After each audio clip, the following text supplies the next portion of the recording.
listener. Welcome to DMD show. Today I'm joined with my co-host Nella Hi. and our guest Esther Akim George, correct? Yes, absolutely. Hi, everyone. So how are you, Esther Akim George? I'm very well, thank you. Thank you so much for having me on your show. Thank you for joining us. So tell us, how will you describe Esther Akim George? Well, I don't suffer fools, but I'm a very kind-hearted person. Sometimes it doesn't always stand me in good stead, but I love people. I love helping others. I love my kids who are my biggest drive in doing everything that I do.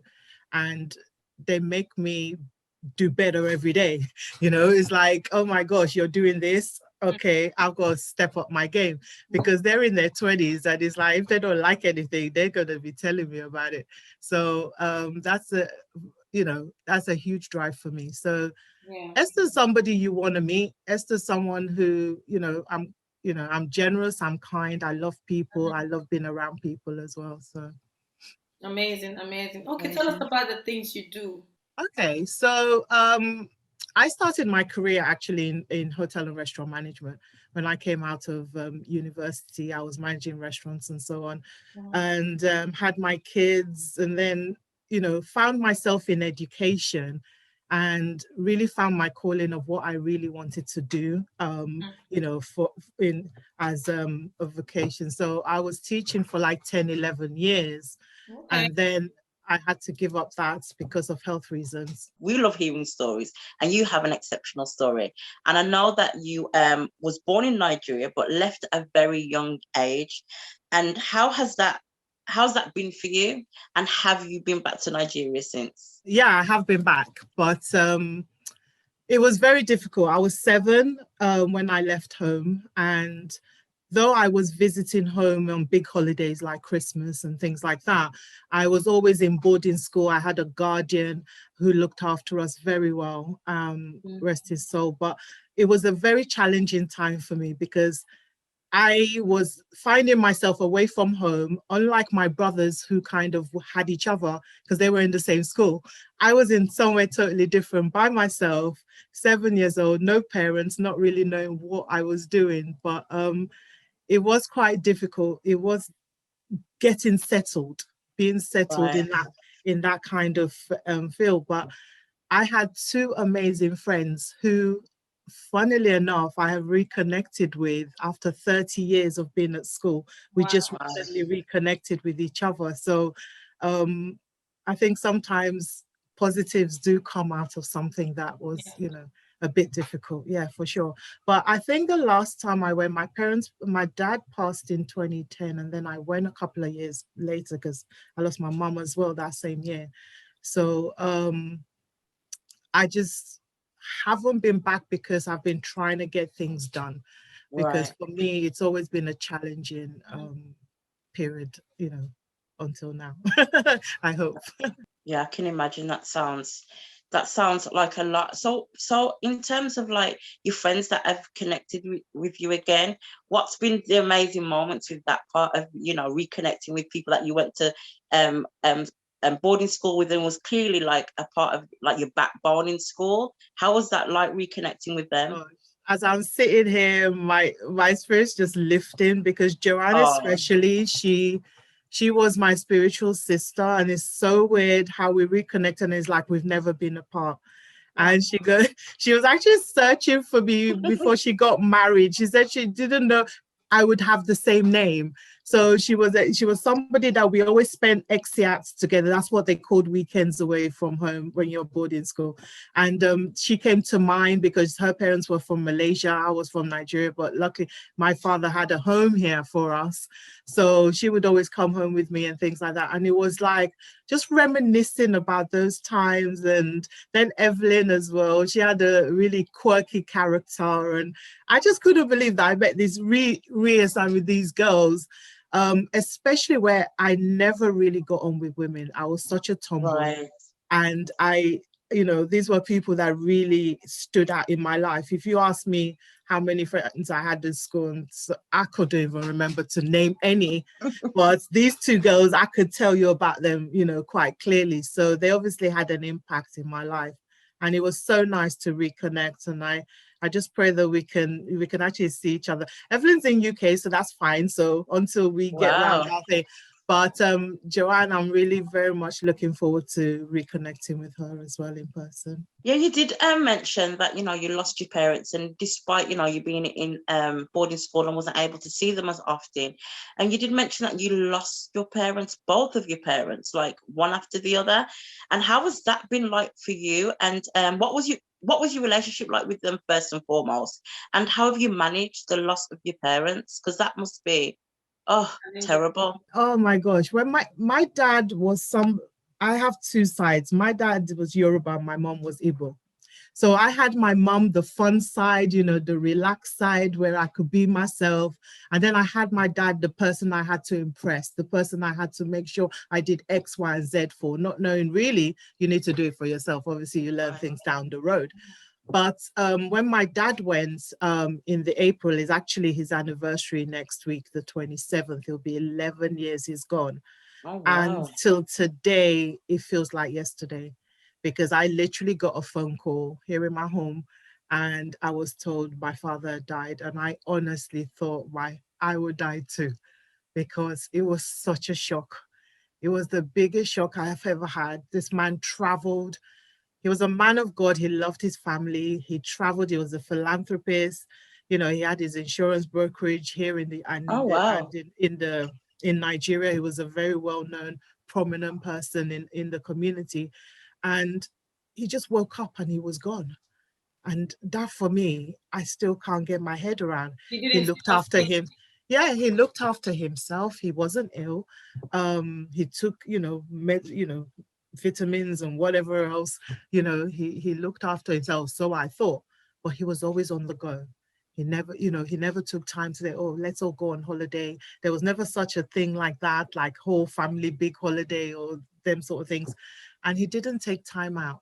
But whereas with my mom, she then went in October, and she'd been having quite a few strokes, and she actually died of a brain aneurysm in the end. Oh, And wow. I felt more relief than anything else. And then I felt guilt because of the fact that I couldn't travel. I just didn't have enough to be able to get there, look after the kids, do all this. Meanwhile, I was a single parent by this point. And it was a very challenging time for me to even grasp, but I felt so much relief. And I just said, thank you, God, that she's now resting. Oh, And she will be 11 years in October. It's actually a day before my eldest daughter's birthday, the 3rd. oh. And all I try and do now is just try and remember the good times and try and remember them as who they were. And especially now, since I started my own business, I said, Dad, I never thought I could do this. I've always tried and I've never done it. And it was for him, because one of the last things, because we fell out really badly. And thankfully, because that would have really taken me if we hadn't actually reconciled. But we reconciled and we were beginning to find each other again. I was beginning to find my dad. And then the next thing, he was gone. So I kind of just draw strength from the I don't know how I do it, but thank you, God. But it's like I just draw strength and I look at what he did and the foundations and what he laid down, and I want to carry that on into the future. And you asked me earlier about, how I was feeling boarding school and things like that. I had a lot of insecurities. I had a lot of, not feeling worthy or feeling good enough. So much so that I went with a guy that, I'm so grateful for my kids, because obviously they wouldn't be here. But I went with someone thinking, oh, I better do this now because I might not find somebody who Oh, likes me, wow. or I might not be good. And I honestly didn't have that confidence back then. So there was a lot going through, but the legacy that he's left has enabled me to now say, you know what, this is the time you can do it. And as such, the birth of my big dream came about. Yeah. So yeah. And so, that's where legacy came in, because it was live every day, for God accepts the complete you. Once I understood to love myself, I knew that God loved me more than anyone else. So it didn't matter what they thought or what they, how they felt about me, that I would shine for him. And once I started having that strength, even as I'm talking, my spirit is lifting. So I'm so grateful. But once I started having that strength in myself, I could cope with my illness. I could cope with a lot of things, because suffering from bipolar is not the easiest thing to share with people back then. And it's still a stigma, which is so crazy, because you're just human. You're still, you're still a person. But I'm so thankful for the amazing, amazing people that I have around me. So Okay, yeah, amazing, amazing, amazing. You thank did you. mention that you had to stop your job because of your health, correct? Do you want to talk us through it? Absolutely. I think everything that you touched upon, right from childhood, for me personally, I can't speak for every single member within our family. I will always be grateful and thankful for my education. Is that has never been in question whatsoever, but it's how it affected me. That was what was in question. And so the challenges in school was not being near my mom, not being near my family, being away so early. Mm-hmm. And then when it came to like GCSE kind of secondary school kind of age, it was more about insecurities of myself, because I didn't have anything to compare. I was in a girls' school. I didn't know what was going on out there, kind of thing. And then having left school, you then go into the next stage, which is like when I went to Birmingham to do my diplomas, you start meeting guys, and you start mixing, and then those insecurities are charged a bit more. Mm-hmm. So I've always had those insecurities because I felt unworthy, and I didn't feel, I just didn't love myself. There was a point where I genuinely didn't love me. And until I learned to understand about loving yourself before anyone else can, I couldn't progress forward. So as much as, it wasn't like it was a bad person or anything like that, but I struggled even in that marriage, in that relationship. I had kids. My youngest daughter is a twin. I lost my twin baby when I was pregnant. And Wow. my relationship literally broke down just after that child was born. So you can imagine I was going through all kinds of trauma and personal anguish, and these things were happening. I later learned that it wasn't even down to me. It was down to another person being present, which was even a bigger blow to my self-confidence and to myself. And I had to take myself out of the equation, because I had two children that needed to know a father. So then I was selfless in that respect, that I needed my kids to have that relationship. And so I had to keep pressing forward.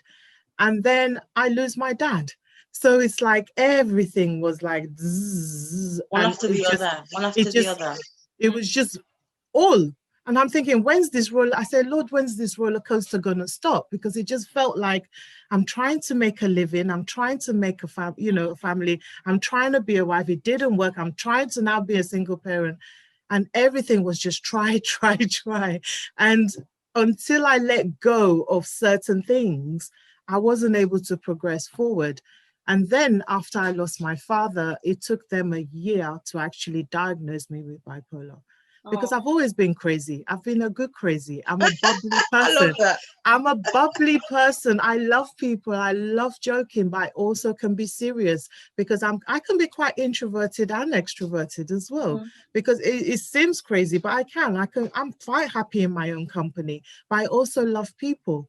So through this pandemic, it was a very difficult time, in the sense that I love my church. I love singing. I'm part of my worship team in my church. And those are my happy places. And the happy places were being taken away.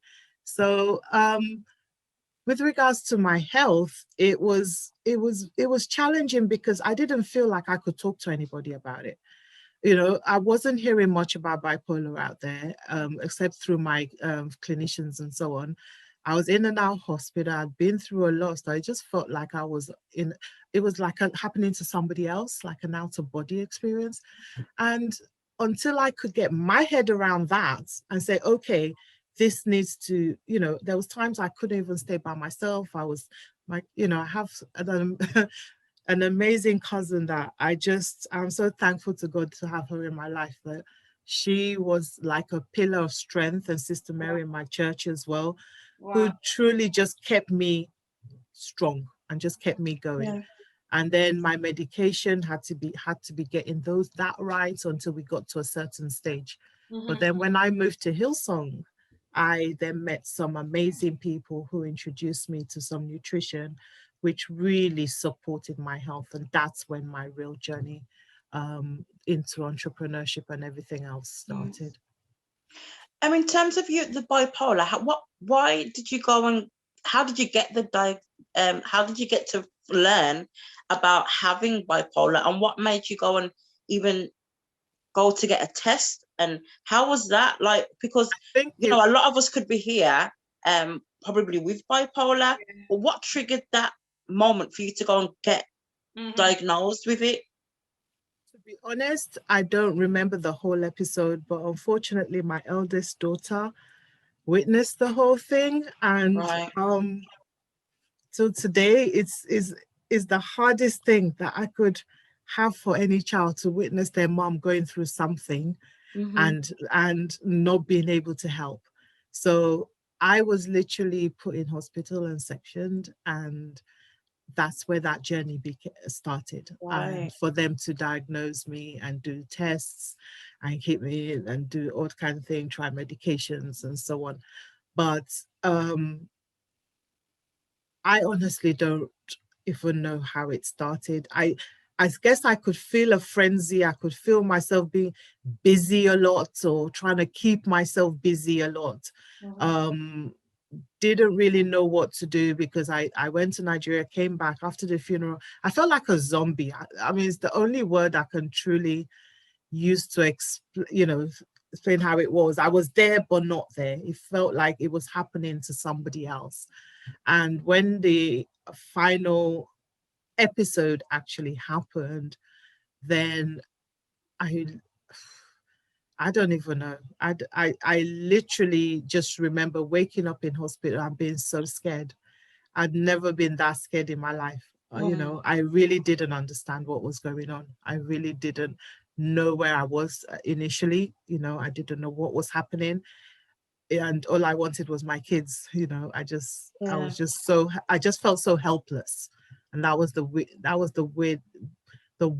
one of the worst times, besides losing my parents, but that was one of the worst times in my life, that my child was able to see this sort of thing. My youngest obviously didn't know any, she couldn't even remember because she was too young. But my 2-year-old was like, oh my goodness, for a 2-year-old to see that sort of thing happening, and it was just a nightmare.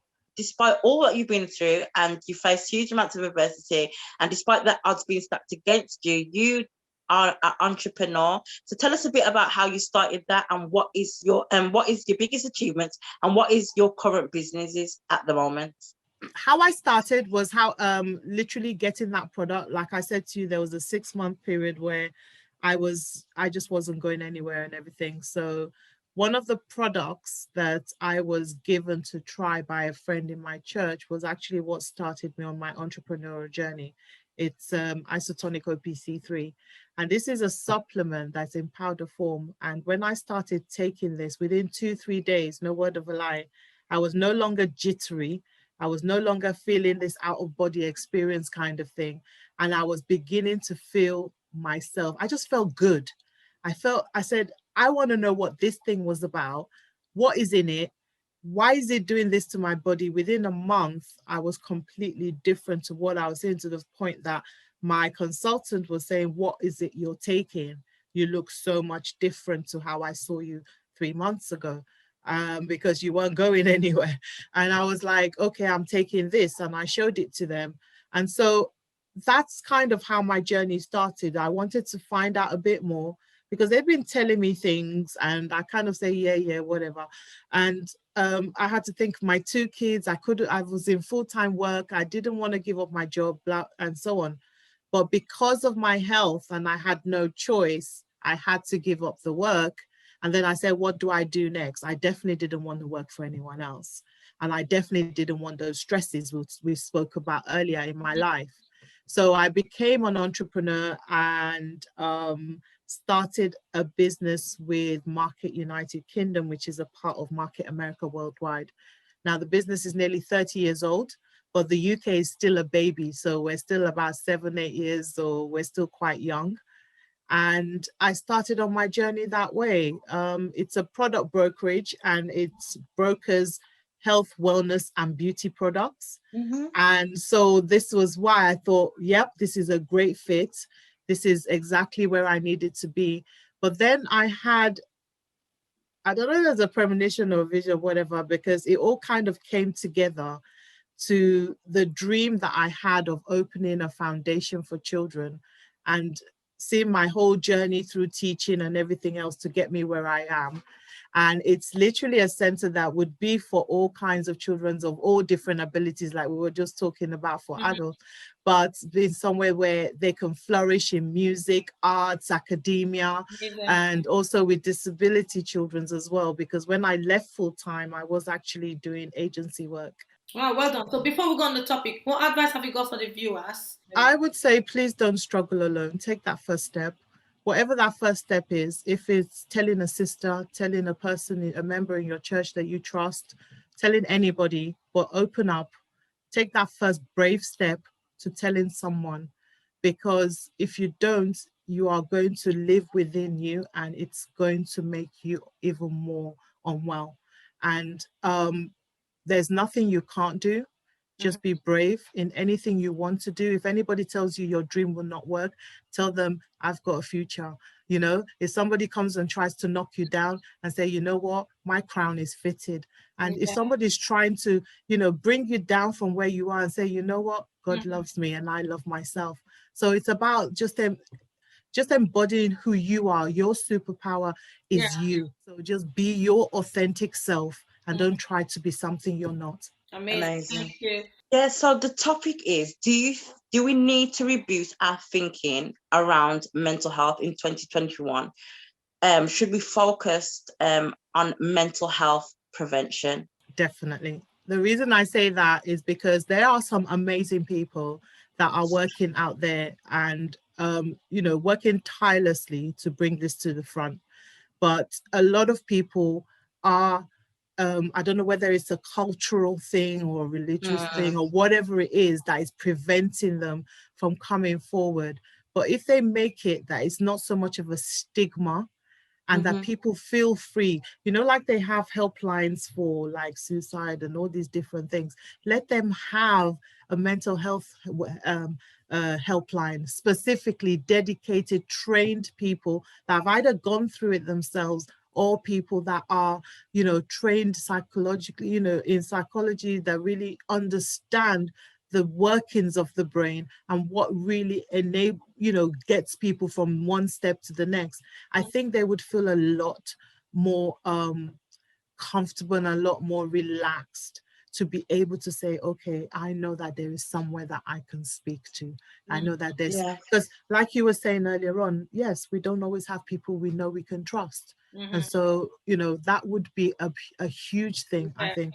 And I think definitely focusing on how we see mental health as well. Like, I think there's awareness out there, but I don't see, like, I'm on social media, like, I'm always scrolling through stuff, you know what I mean? But I am not seeing a lot of people or awareness around mental health and how we see mental health.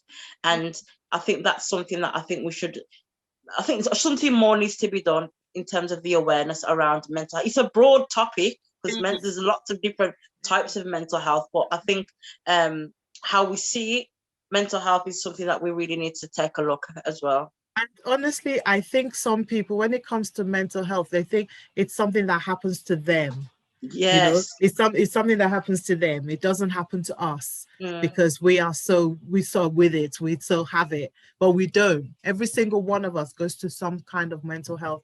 I've always been in a place of, so from working in restaurants to being in school, these are all stress related places. These are all places where your mental health will be affected in some way, shape, or form.